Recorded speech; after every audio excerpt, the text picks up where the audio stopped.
everyone. I'm Linda Nickell, and welcome to the Happiness Hour. Every week, photographers meet here to connect, inspire, and create.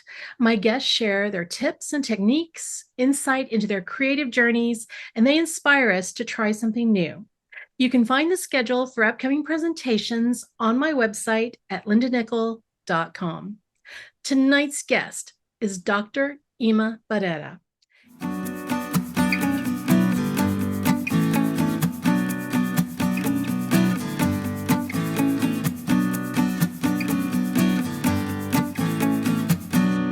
Imma is a landscape and nature photographer based in New Jersey.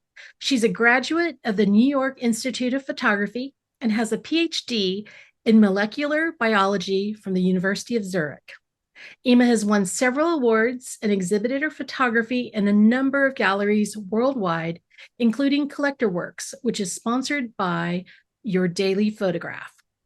Imma has been selected for several artist in residence programs at Capitol Reef, Acadia, Glacier, and Grand Canyon National Parks, and the Flagstaff Area National Monuments for her night sky photography.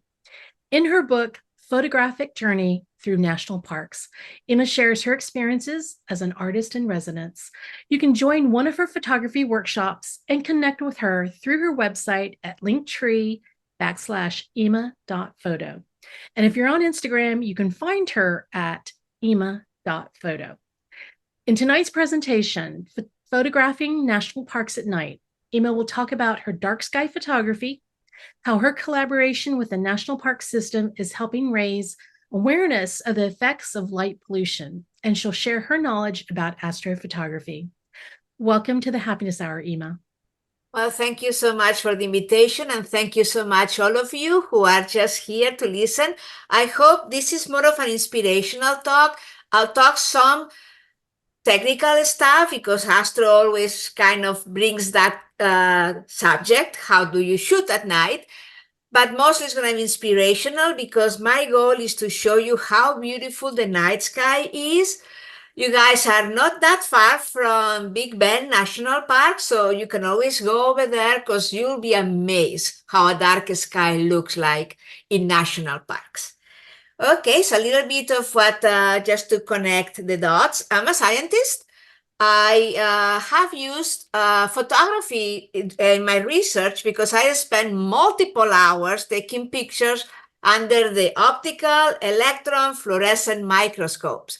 So I have always found photography a way to document what's beautiful or to document things that I need to research. So that's the link here, because most people say, well, you're a biologist, so how come now you're a photographer?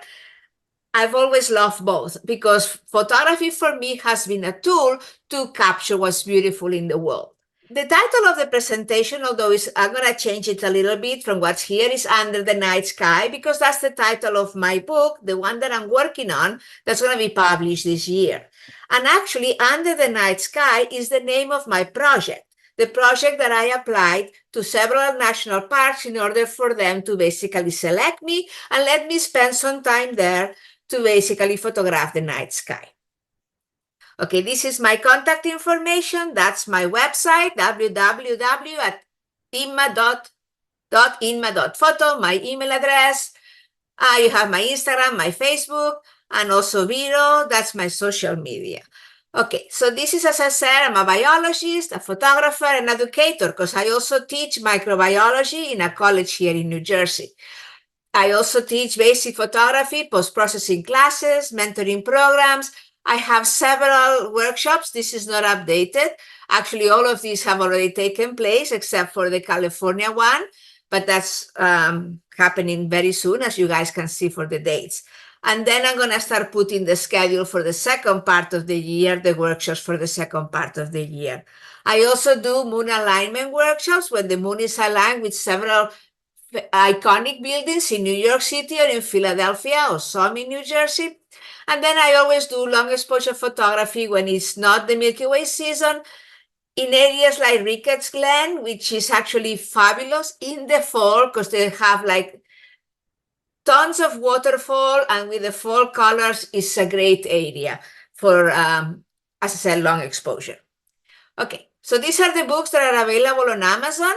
The first one, The Stars, the Moon, and the Sun in the New Jersey, New York area, was actually started because I was selected for the professional development program at B&H, which is a big photography camera gear retailer in New York City. And it was kind of like a great opportunity because in addition to develop my skills professionally, one of the goals of the program was to publish a book. So that was the book. And then there's the series of photographic journeys through national parks, which basically each book covers one of the national parks I was selected as a resident. So I have published Capitol Reef, Glacier, and the one that is coming soon is going to be the Grand Canyon. But as I mentioned before, the Under the Night Sky project is the project I developed to be selected as an artist in residence. The purpose of my project is to raise awareness about light pollution by basically photographing the night sky in several national parks with very different ecosystems. So I try to link everything there, the national parks, the photography, but also the biology. So with that project, I have been selected for these different national parks, and each national park will be a chapter of this book. Then I'll talk a little bit about the Milky Way, I'll get a little bit technical, and then I'll go through the inspirational part of the talk, which will cover these national parks. Okay, so just very briefly, because that's the project I was involved in the national parks, is to raise awareness about light pollution. So what is light pollution? Light pollution is light that is wasted, that it performs no task. It's just going to the sky and pollutes the sky. It doesn't help us be safe, feel safe. It doesn't help us see our surroundings. It's just light that goes out to the universe, to the sky. And if we look at a map of the world, you'll see that the areas with the highest population concentration, they have basically almost no dark skies. All the entire East Coast, almost halfway of the US, has light pollution. And it's estimated that about 80% of Americans have never seen the Milky Way. So the lucky guys are here in the Southwest, some of the North, but obviously California and areas like Portland or Seattle, they will have light pollution. So that's what is important to be aware of light pollution, because there's things we can do. Unlike other forms of light pollution, about other forms of pollution, light pollution is reversible. Because if we turn off the lights, there's no light pollution. That's not though the goal. The goal is not to turn the world back into the Middle Ages and carry torches like this is Game of Thrones. No, the idea is to utilize lights more efficiently and wisely than what we're doing now. And there's ways to do that. You use a special light fixtures that point the light down, or more energy efficient bulbs, or use timers at night so we don't let the lights on all night long. So these are things that can be done that can make a big difference. And you can learn more about it if you actually go to the International Dark Sky Association. This is their website. And this is a calendar that it was published in 2020, because that was to help fundraising. They requested several astrophotographers to send them pictures for the calendar. And this picture actually is mine. These are the Catskills. These are close, like about maybe 2 hours west from New York City. And you can see the Milky Way. So that's why I was happy they selected my picture, because it gives some hope to all of us who are in light polluted areas like in the East Coast, but we still can find some pockets of darkness, like in this case, the Catskills. All right, so that's my intro to the light pollution that I always have to give, because that's the whole point for me about capturing the Milky Way. But now I'm going to teach you a little bit about the Milky Way. The most photographed part of the Milky Way is the galactic center. It's the center of our galaxy. We are located in one of the arms of the Milky Way, so we get to see the core. However, the core is only visible when it's above the horizon, and it's usually found south to southeast, southeast, south to southwest. One is above the horizon, and it's between the constellation of Sagittarius on the left and Scorpius on the right. The arm of the Milky Way that we can see goes from the core, and there's an arm that arches all the way to the north. And near the north, we'll find constellations like Cassiopeia and the Big Dipper nearby. In the summer, that arm of the Milky Way goes through an area that is called the Summer Triangle, that it has 3 stars, Altair, Deneb, and Vega. And now I'm going to show you all this in a picture, because obviously if it's visual, it will be actually more easier for you to see. So this is Joshua Tree National Park. This is one of the arches there. And you can see here, can you guys see my mouse? Yes? Okay, so this is the galactic center. It's very characteristic. You have an area here that is shaped like a horse. This horse is kind of like upside down, well, kind of twisted a little bit. This is the head, and this will be the legs, and this is the Dark Horse Nebula. This area here, which is the brightest, is the core. And then here to the left, it will be Sagittarius, and to the right, it will be Scorpion. Then comes the darkest area here, which is the Great Reef. And you have Vega, Deneb, and Altair, which this is the Summer Triangle. This is a close-up of the core. And those that are in yellow, they are nice targets for people who like deep space astrophotography. But what I wanted to show you here is the Dark Horse Nebula. I don't know if you see, it's labeled here. This will be the head. These are the legs. This is the body. And this is the rear legs of the Dark Horse. So that's why this is called here. This bright dot here in the middle, that was Jupiter, which in 2019, when this picture was taken, it was right in the Dark Horse Nebula. So that's basically how the core looks like. So where do you capture the Milky Way? The darker the sky, the better.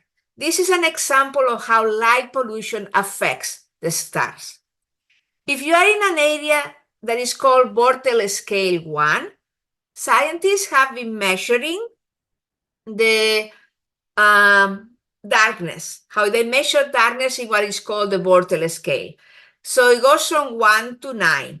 A very dark sky, like Capitol Reef National Park, where this top photo was taken, you have a very good view of the dark sky. You see it very well with the naked eye. You can identify the stars. You can see the colors of the star. It's great. As light pollution increases, you can go all the way to Bortle scale 8 or 9, which is gray. You see no stars. That will be Manhattan. You see maybe 2 or 3 stars, but that's it. So from 1 to 8 or 9, you see how the contrast in the sky is disappearing. It's getting less and less contrasty, more washed out. So for instance, level 4, which is here, that will be if you shoot the Milky Way in New Jersey. If you are at the Jersey Shore and you're facing southeast, there is no city. Manhattan is in the north and Philadelphia would be towards the southwest. So you get to see the Milky Way in New Jersey if you are at the shore facing the ocean, direction southeast, because then you will see the stars. That's an example. I live in an area called 6. Maybe I can see the Orion constellation, some of the big constellations, but I don't see the Milky Way where I live. Whereas the other girl who was here, she says she lives near, in the Pine Barrens, she lives near to areas where she would be at Bortle, she can easily get to areas that are Bortle scale 4. Okay, So when is the best time of the year to shoot it? The galactic core has to be above the horizon. So that basically goes from March, that it starts going above the horizon and it is visible before sunrise. And then it moves from southeast to south, southwest. So towards September and October is more southwest and is only briefly visible towards sunset. So from March to September, October, as it moves south, southeast, southwest, it also moves in time from sunrise closer to midnight, closer to sunset. That is how the movement of the the rotation of the Earth, how it affects the Milky Way, while we can see the Milky Way. So the best time of the year is actually May and June, because basically it's out for a long period of for a long period of time, so that you get to see it closer to darkness all the way to dawn.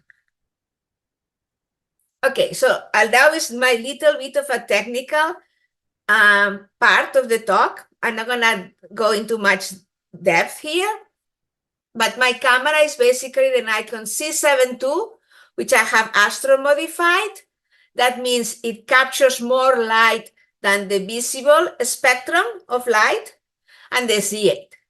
And I use lenses that have at a minimum 2.8 aperture, and sometimes they go even with a bigger opening, like 1.8 aperture. And then a tripod. That's the very basic. Now, if you have never shot the Milky Way and you don't have gear like this, that's okay. You can shoot the Milky Way at 3.5 if you want to. As long as you never try it and you want to try it, don't buy the gear first. Just get a prime lens, like a 20 millimeter prime lens, or even a 20, 3.5. The idea is for you to start shooting. And nowadays, what is important is how good your sensor is, because the sensor is what will determine the ISO. And nowadays, sensors are so much better than they used to be that you can use a 3.5 lens and shoot. Yes, you'll have noise because you're shooting at maybe 6400 ISO. But nowadays, we have the noise software that is so good that it will also remove all that noise and you will actually get a good shot. So don't worry about, oh, I need to have all this very expensive camera gear. It has to be the C8. I have to astro modify it. I need a 1.8 lens. No, you need a camera. You need a lens. 3.5 is fine. You need the sturdy tripod. That's a must. And then you need a denoise program. And that's all you need. Okay, this is the nice to have gear, a tracker. I recommend the Move Shoot Move tracker. I'm an ambassador, and if anybody wants to buy a tracker that is a Move Shoot Move, reach out to me because I have a discount code I can share. And intervalometer, I don't even use it. And sometimes you might need some level of lighting that you can use if it's a very dark place. But you need to check if you can use it in a national park, because most parks now do not let you use it. And then you need Photoshop, Lightroom and Photoshop. Okay, settings. People always ask me for the settings, but I never can give you settings because the most important part of the setting is the ISO.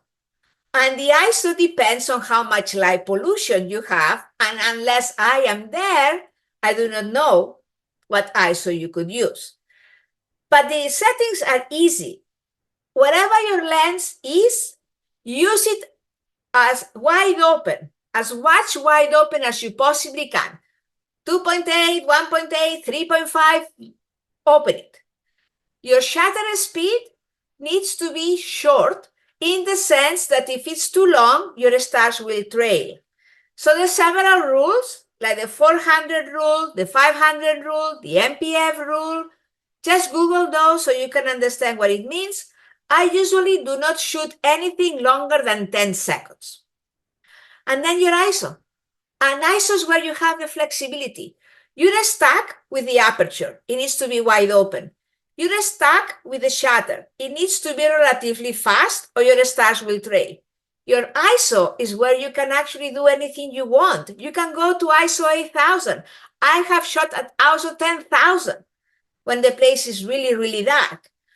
And then I just use whatever method of denoise that I consider. Could be a star tracker, could be software, it could be stacking. There's many ways you can reduce the noise based on the ISO you choose. And another thing that is a bit of a challenge at night is how you focus on the stars. So you zoom 100% to a star, make sure it's as small as possible, and then you hope to be focused. So these are the settings. As I said, there is really no magical formula because the ISO will depend on your light pollution. Remember, the ISO is the sensitivity of the light in the sensor. So depending on your sensor, the newer the camera, the more the better they are at processing the ISO. There's also what we call a star trail photography. It's the opposite of the astrophotography or the Milky Way landscape photography, because when we shoot landscapes, we want pinpoint stars. But in the star trails, we actually want the stars to trail, because what we want is to capture the movement of the planet, which is shown as the movement of the stars trailing. So you can shoot for about an hour. There's several ways of shooting star trails. Some people shoot for less than an hour. I usually go for an hour or more. And as I said, it shows the stars as a streak of lights across the image. And you get different patterns depending on which direction you are pointing the camera. So if you're pointing north, you're pointing to the North Star, you're going to get these concentric circles. If you're pointing south, you're actually not pointing because you cannot see it. You're in the northern hemisphere, but you're pointing to the Southern Cross. So you get the concentric circles as well, except you don't see the center of those concentric circles because that center is in the Southern Hemisphere. You're still getting the circles, but the outer circles. As I said, the center will be in the Southern Hemisphere, and this is the Northern Hemisphere. And then you get a lot of different patterns depending on which direction you're pointing, northeast, east, west, southwest. And that's actually nice because it doesn't matter exactly where you're pointing. You just find a foreground you like, and then you just shoot the star trails. And it could even be east, and you get all these nice lines with your foreground of interest. So don't always think I have to point north for the North Star. You can point any way you like. So how do you find the North Star if that's the one you want to identify to get those concentric circles? Okay, you look for the Big Dipper. Once you find the Big Dipper, you look at these two stars within the Big Dipper, Davi and Merak, which are called the pointers. You mentally, visually calculate the distance between these two stars, and then you add them 5 times. So 1, 2, 3, 4, 5, and that will be the North Star. Polaris is here. So that's the easiest way to find. If you're in a very dark sky, that's very easy to do. You'll see the Big Dipper very clear. You'll see the Little Dipper as well. If you're in New Jersey and you have to point north and you're pointing towards Manhattan, it's a hit and miss. You just do your best. All right, so this is all the technical part. I didn't spend too much time, and I just wanted to go through it because I want to spend more time with the pictures. But if there's any particular question, maybe it's now a good time before we go into the pictures themselves. I'm watching the chat. I don't see anything. Okay. So the first park that I was invited for my project was Capitol Reef National Park in 2019. And these are some of the pictures I took there. Is anybody been to Capitol Reef?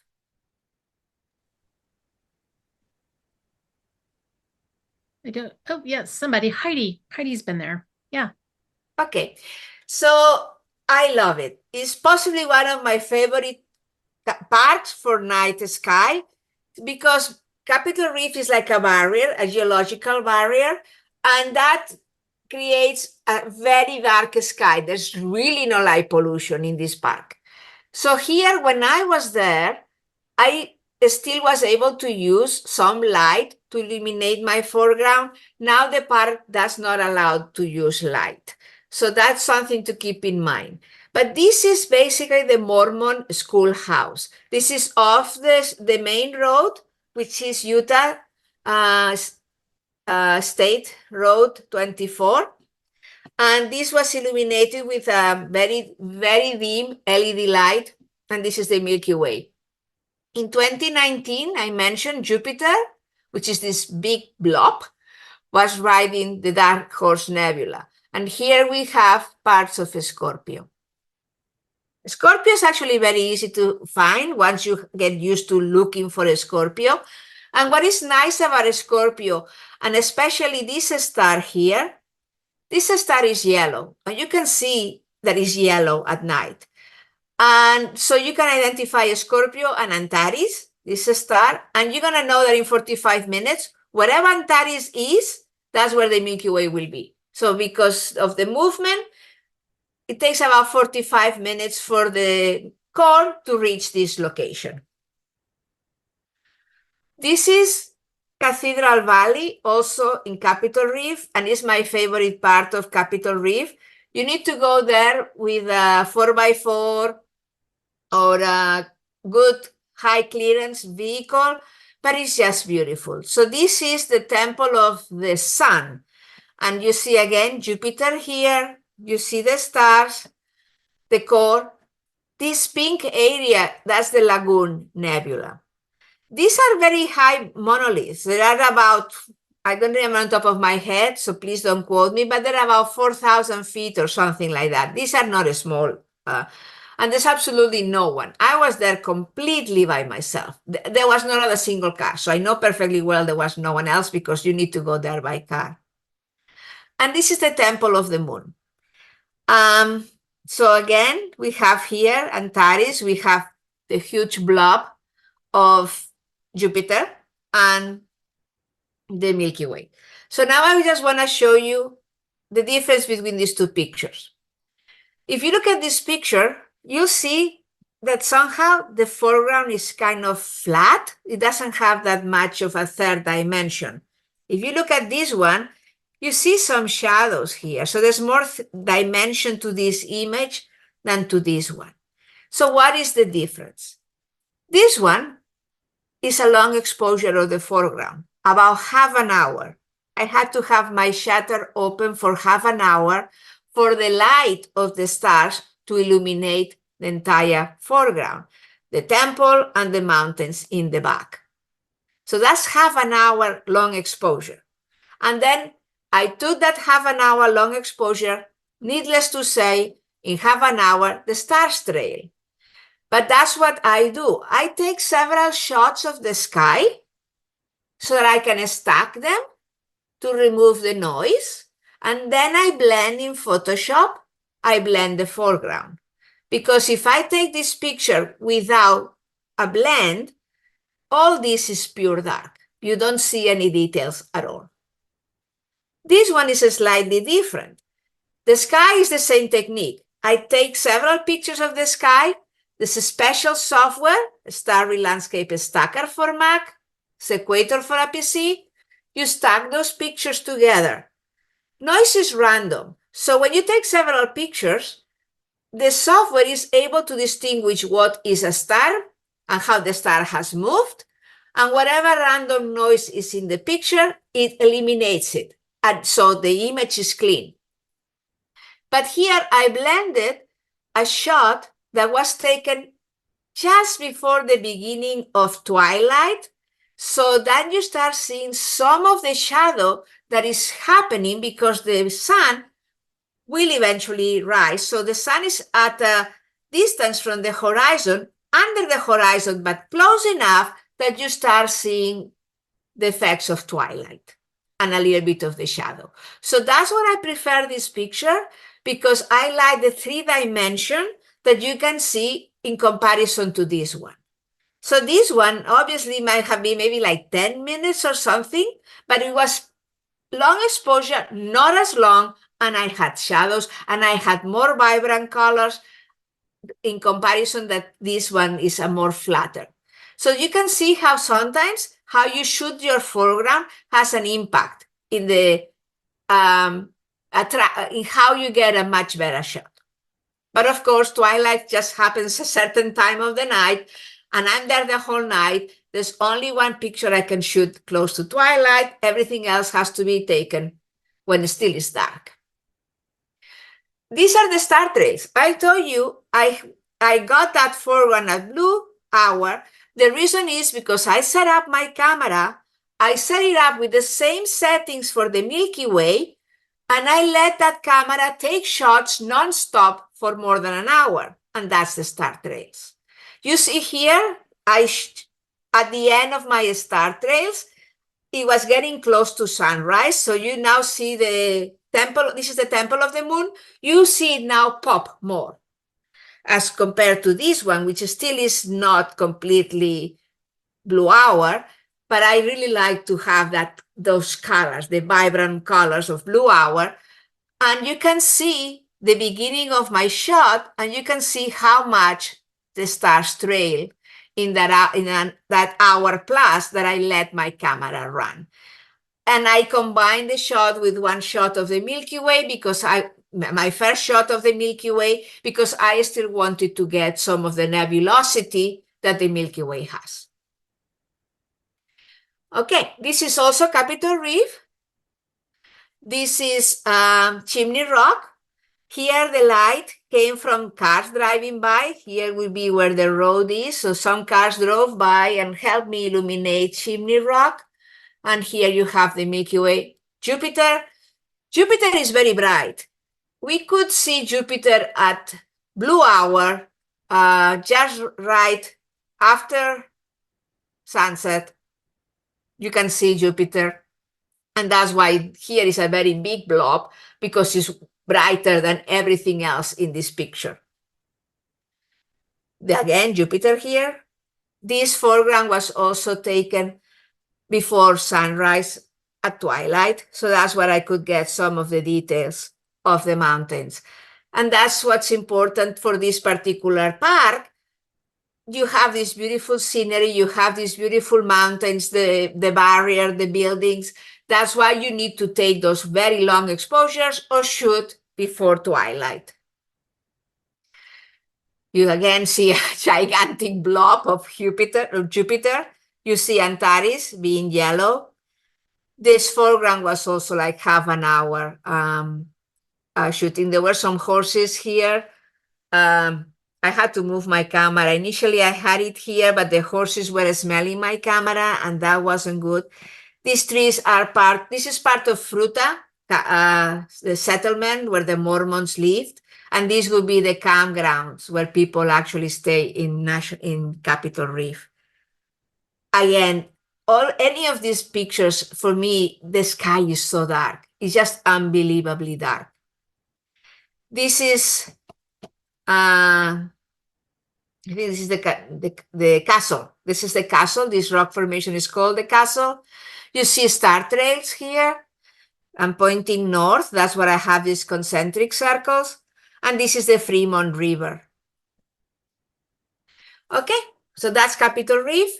In 2020, I was selected for Acadia National Park, but because of COVID, I had to wait a year. So finally, I went to Acadia in 2021. This is an area, Scudic Peninsula. Now the national park doesn't allow people to visit this area because it's just, you are just on a cliff, you're surrounded by trees, you have a space for your tripod, your camera, and you're holding a tree because you're really afraid. I mean, I was very afraid. Sometimes it's good not to see because you don't know exactly where you are. Because if you were to see exactly how close I was to the cliff, I don't know if I would have been able to shoot it. But these are some of the cliffs in Acadia. Acadia has this look, this very rocky, powerful cliffs with all these gigantic evergreen trees. So you can see how different the ecosystem is when you compare the vegetation and the looks of Capitol Reef, that's in the Colorado Plateau, as you compare to the Acadia National Park. Also in Acadia National Park, you have something that is called bioluminescence. So the cliffs are made of rocks. They're not sandy except for some areas. So the water continuously hits those rocks and the little rocks in between. So that causes some of the plankton and some of the microorganisms there to start emitting bioluminescence as a signal to tell between themselves, hey, this is very rough. So that's why this is blue. This is bioluminescence. This is also Acadia. This is one of the islands. This shot took me 3 days to get. I needed to have no clouds, and that's difficult in Acadia. I needed to have low tide, but not so low that I would have no water, and not too high so that I wouldn't get the reflection. And as I said, it took me 3 days because I had to wait for these conditions. No wind, because if there's wind also there's no reflection. It happened like in 5 minutes. I was there those 3 nights just looking and waiting for clouds to leave, for the wind to die. Sometimes I was telling myself, what, am I crazy or what?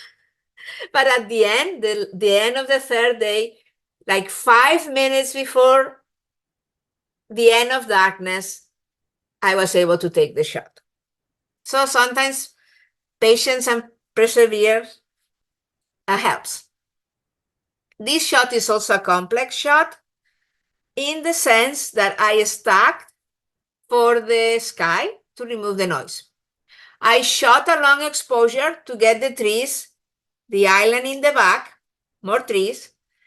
But of course, if the foreground is a long exposure, the stars that are reflected are going to be trailing because I cannot shoot a 20-minute shot and not have the stars trailing in the water. So I had to take another set of shots for the water, and I had to blend the sky, the land, and the water in order to have this shot, which is basically what I would have seen had I been an owl.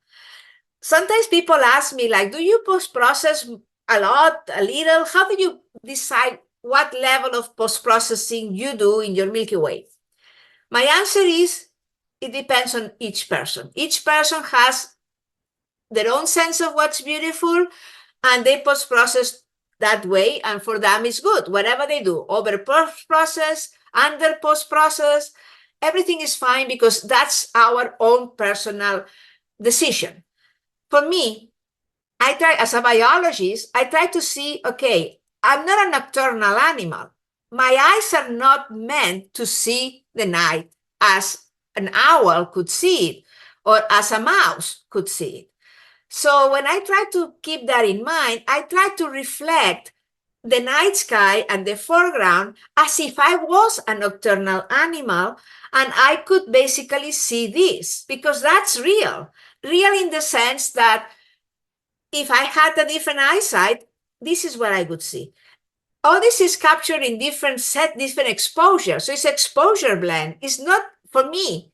And astrophotographers don't say this is a composite, although it's 3 pictures put together, because I never changed my tripod. I never moved my camera. I just changed my settings so I could capture the things and put them together in a way that is real. And as I said, if I could see at night, this is possibly what I could see. So that's how I define it. But again, other people may agree or may not disagree. Everybody's free. Photography is art, after all. Okay, going back to Acadia, this is Thunderhorn. So you see the steps going here, and obviously because of the long exposure, here I also use some light to illuminate the area. So this is kind of smooth because of the long exposure. Has anybody been to Acadia? I didn't ask that question. I think several of us have. I certainly have. Okay. This is Little Hunters Beach. This shot was close at the end of July, so that's why you have a vertical Milky Way. In July, your Milky Way is vertical. It's early in the year where you get the arching Milky Way. This is also Little Hunters Beach, and you can see there's always clouds in Acadia. This is Jordan Pond, and here now you have the star trails. Also, I use some minimum light, long exposure with some help by some minimum light to eliminate the foreground. Next is going to be Glacier. Has anybody been to Glacier? I have, yes. Hey, you're going to be in more parks than I have been. No, Okay, not quite. So Glacier is very unique in the sense that there's not that many months of the year you can visit Glacier. Most of the time, the road is not open. And I was there in July, the entire month of July. And in July also, taking into account that Glacier is very high north, the night is very short. I only had an hour and a half of complete darkness to shoot. So I had to be very efficient. On top of that, we had a lot of smoke coming from Oregon and California wildfires. So all of a sudden, it was hazy, it was foggy. That was it. That was the end of the Milky Way shooting. I still was able to capture some shots. This is from the road. Most of these shots are going to be taken from the Going to the Sun road.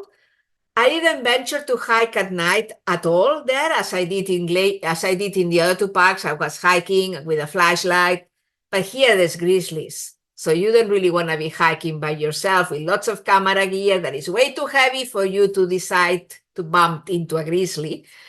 So this is basically some of the mountains. Once you reach the point in the Going to the Sun road where you're above the tree line, so you can start capturing the Milky Way. This is the Jackson Glacier, also taken from the road. And I use a bit of light to illuminate the trees in front of me. This is the Visitor Center in St. Mary. I love this building because it really matches very nicely with the surroundings of the park. And you can see I was by myself, although one of the rangers stopped and asked me what I was doing, and then I just show them because they give you some paperwork, they give you a name tag and everything. So, and he actually was with me for a little bit to make sure that I was safe. The park rangers at Glacier were really the nicest. With one of them went hiking with me, otherwise I would never have gotten this shot. This is Logan Pass, and this is Oberlin Mountain. Sorry, Oberlin Mountain. And this is in one area of the path that takes you to Hidden Lake, and that's a little bit hiking farther into the trail. And this is the one the ranger came with me, because this is basically the overlook for Hidden Lake, and there were grizzlies at the lake. So obviously having a ranger, they trained me how to handle bear spray and everything, but having a ranger makes day and night difference, especially at my comfort level. I felt a lot safer with him next to me, and we were shooting together, and we shot the Milky Way at Hidden Lake. And this is Bear Hat Mountain. I love this shot because this reminds me of a movie, one of my favorite directors. This is The Shining, the movie. And the first scene of The Shining is actually this little island. This is St. Mary's Lake, and this is Wild Goose Island and the Milky Way. Okay, and that's now the Grand Canyon. So I went to Glacier in 2021, the same year. I went to Acadia, but also notice I go based on years, because I want you to notice how my photography has improved. It has gotten better. My camera, I astro modified. So now you're going to start seeing better pictures because my technique has improved. My camera has been astro modified. Now I use a tracker. So that is the next level. If you want to learn to use astrophotography, you start with your basics, you fall in love with it, you're going to start incorporating better technical ways of doing it. So that's the Grand Canyon. This is an astro-modified camera, and now you start to see more colors, more vibrant colors. As I said, the astro-modified camera allows more light than a regular camera, so you can capture more colors, more gas. This is basically taken from the South Rim. I was granted access to this point. This point is not open at night. Actually, you cannot even drive during the day. You need a shuttle to go in this area. But I was able to capture. It took me forever. This is almost entire night shooting because this is a pano shot. And initially, I had to take long exposures for each part of the pano in your foreground and then shoot several shots tracking the sky for the arch.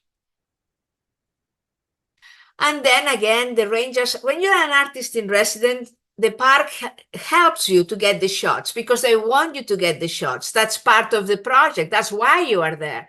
So all my camera gear went down the canyon with a mule because there's no way I was carrying all that gear with me hiking up and down. So I just took my camera with a lens just because I need a camera with me, my pose. I hiked down. I spent 2 nights at the Bright Angel camping site. And this is the Colorado River and the Milky Way. And I said, this way here is where the campgrounds are. And this is the beach where usually the raft people stops. And then in the morning, there's lots of rafting boats and things like that. This is the North Rim now. You can see Scorpio here. You can see Antares, which is yellow. You start seeing some red skies because of the astro modification. This is the Lagoon Nebula. This is Royal Point in the North Rim. This is an overlook that to get there, the park ranger took me there. He called that a road. I could have called that a hiking trail because that really, I would have never able to drive anywhere there. It just wasn't for me, it wasn't a road, but again, I live in New Jersey. But this is the Colorado River, and this is the Great Reef of the Milky Way. Way to the right would have been where the galactic center is. Now we have some star trails. This is the watch tower, also in the South Rim. And now you're going to see the latest ones I shot last year. Here I was able to experiment also with my astro-modified camera and with new techniques, and you'll see what I mean. You see the colors? All this is because of my astro-modified camera. I'm capturing all the reds. With a normal camera, you don't get these colors, you don't get these reds. So this is Gupatki National Monument. The park itself is closed at night. You need to ask permission if you want to photograph at night. But again, I had permission because I was there invited by them. So this is some of the ruins that you find in the Flagstaff area. As I said, this is Gupatki. This is where I wanted to try new techniques. So this is a little bit of a different style, as you guys can see. This is basically a 70-millimeter shot. The mountains, the San Francisco peaks, were shot at blue hour at 70 millimeters. I set my camera, I set my lens, everything. I mapped everything using PhotoPills and all those planning apps. I took my foreground and then I waited. And this was July, so I didn't have to wait too long. But when it was darkness, at 70, I started tracking the sky. At 70, you need to track the sky. There's no way you can shoot for 1/3 of a second and capture all this. You track the sky at 70, and then you post-process this shot like if it's a deep sky shot. So this is why you have so much nebulosity being captured here. So this area is what is called Row of Yuki. This will be Antares. So this is part of Scorpio. You can see here the head, the legs, the body, the leg of the Dark Horse Nebula. And this pink blob, that's the Lagoon Nebula. And you can see how much you can capture when you astro modify your camera and you use a tracker. And I think that's the last talk of my presentation. So if there are any questions, please let me know. Okay, so I don't see any questions, but I'll give people just a second to get in there if they have any. I have a question. Let me go ahead and get you to take your screen down. Can you tell us about how were you selected to be an artist in residence? I'm not familiar with the process. Okay. So I volunteer at the Palm Spring Photo Conference in California, and one of the speakers talked about the importance of having a personal project to improve your photography. So I was thinking, okay, I need to have a personal project. A personal project also has to be about you as an individual. So being a biologist, a conservationist, a photographer, I wanted all these elements in my personal project. And another one of people in the talk was an artist in residence, I don't know exactly where. And then she talked about the process. So the process depends on which park you want to go. So if anybody wants to be an artist in residence, my suggestions would be first, identify what your project is. What do you want to shoot? Do you want to shoot flowers? Do you want to shoot birds? Do I want to shoot the stars? So find out what excites you. What that project is special. Let's say you want to shoot birds. You're big into shooting, I don't know, birds and alligators. So you want to go to which park? The Everglades. That would be a good park for you to apply, because you're not going to go and say, I want to shoot flowers and alligators and I'm going to apply to the Olympic Peninsula National Park. That doesn't work. So you identify the parks where you want to use your project. And then you go to each park, because each park is different. The artist in residence, most parks have that project if it's part of the National Park Service. But how they administer it, how many people, what their requirements are, that's up to each park.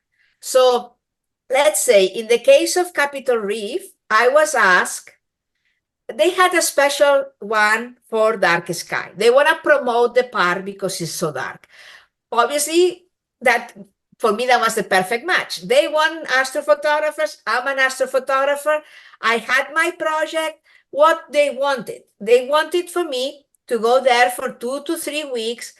They wanted for me to give 2 or 3 presentations to the general public, because that's what for them it matters. They want to open these programs to the people. And then they wanted for me to donate one of my pictures, a print of one of my pictures for a museum. So I said, okay, I can do all these, no problem. I applied, I was selected.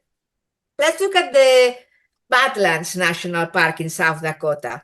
So basically, they wanted similar thing, except instead of presentations for the public, they wanted to have an educational program for the kids that belong to some of the Indian tribes. And that was my problem. I was not selected because in photography, they told me the kids in these Indian tribes do not have cameras, do not have cell phones. Maybe had I been a painter, I can say, sure, I can get a box of crayons and the kids can paint. But a photographer, I was limited. So I was never able to provide them with the program they needed. I've never been selected to go to the Badlands. So you need to see what each part needs. And then just prepare. It's like writing a grant, a research grant or a fellowship. And you basically are selling your project to them, telling them, why do you need to select me? And then you know that because you're going to read about the park, you're going to know what is their mission, because all parks have mission statements, and you match it. Perfect. So if you're willing to say, what parks are on your wish list to get into? Yosemite. But Yosemite has the artist in program residence, but it's by invitation only.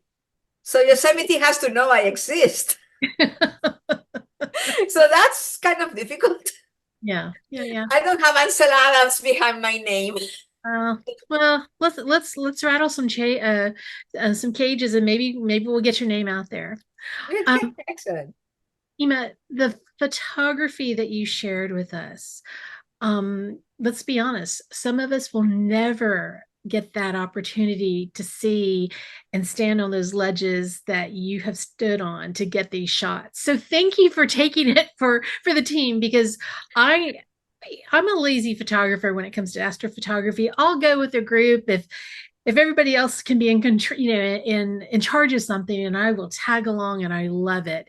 But to when you said you were out there by yourself, in sheer darkness, I don't think I could ever do that. So I commend you for just the bravery of doing it, and then the artistry that you shared with us. So thank you for taking the time. And I know that when we briefly, exchanged, when I invited you to come to do this program, I know that you are very limited on time, and for you to give that to us tonight is truly a gift for me and the group that's in here. So thank you for doing that.